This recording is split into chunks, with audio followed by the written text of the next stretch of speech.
Pillar 4. Act. To act is to fully reclaim responsibility for one's life. It means no longer blaming others for one's wounds, failures, or suffering, and firmly taking back the helm of one's own ship.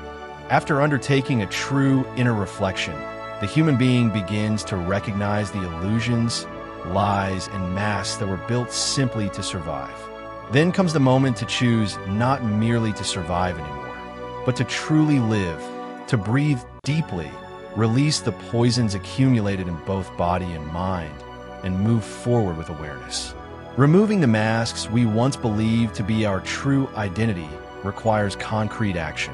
The balance of Ma'at calls each person to walk in truth with themselves, to stop acting under the influence of destructive emotions, and to place the weight of every action upon the scale in order to transform their destiny. From that moment on, the human being ceases to be a victim and becomes the conscious creator of their own reality, because the resources needed for transformation already exist within. Every meaningful accomplishment requires determination, consistency, and discipline. It demands overcoming laziness in all its forms and restoring order to the chaos that once ruled one's life. Every step matters. Even when nothing seems to change in the visible world, something is already transforming within. The inner system records every new thought, every new gesture, every new vibration. Through repetition, even the cells themselves begin to vibrate on a different frequency. One must not act solely for immediate results. One must act consciously. Thoughts, words, and actions must become aligned. When they are not yet in harmony, one must humbly observe the imbalance in order to understand its cause.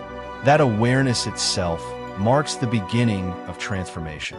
Every action taken toward reconnection with oneself activates the universal law of resonance. As actions become purer and more aligned, external reality also begins to transform. Some days, energies seem to open the path, and everything flows with ease. Other days, discouragement arises to slow the inner momentum. It should not be fought violently, but faced, crossed through, and transcended. For it is through perseverance that the most precious fruits ripen. When a human being begins to act consciously, they enter into a higher dynamic of life. They no longer wait for miracles. They themselves become a channel through which miracles can emerge. When a deep transformation takes place within us, it naturally begins to radiate outward. This is how we enter the fifth pillar, transmit. To transmit is the culmination of the 5 pillars. It is not merely about speaking or teaching, but about turning one's way of living into a light capable of inspiring, uplifting, and healing others. Every thought, action, and vibration we leave behind continues to influence future generations. In this way, each person carries a profound responsibility toward the world around them. After learning to observe with clarity, decide with wisdom, breathe to restore balance, and act with awareness, the human being can no longer keep this transformation confined within themselves.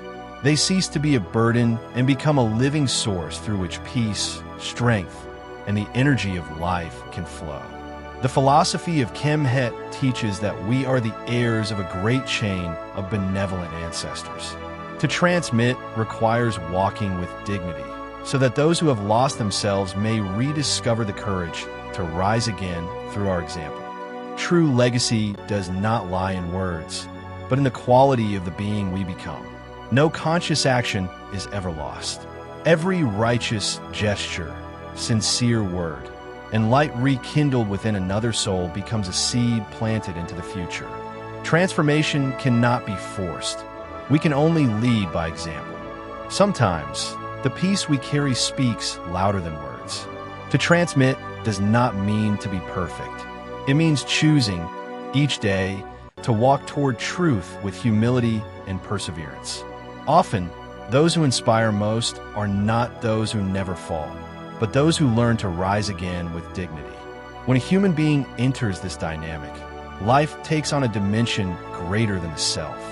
One becomes a guardian of souls, a pillar for the community, and a channel through which life can repair what was broken. The greatest gift one can transmit is joy, a force capable of soothing a wounded heart, lifting an exhausted soul, and rekindling hope in those who have lost their light. Thus, reprioritizing our humanity becomes a living legacy, carried not through speeches or the control of others, but through the nobility of example, the strength of character, and the light left within the hearts of those encountered along the way. The true awakening never comes from an external voice. It is born in the precise moment when a human being looks within and declares inwardly, "This must change, and the moment is now."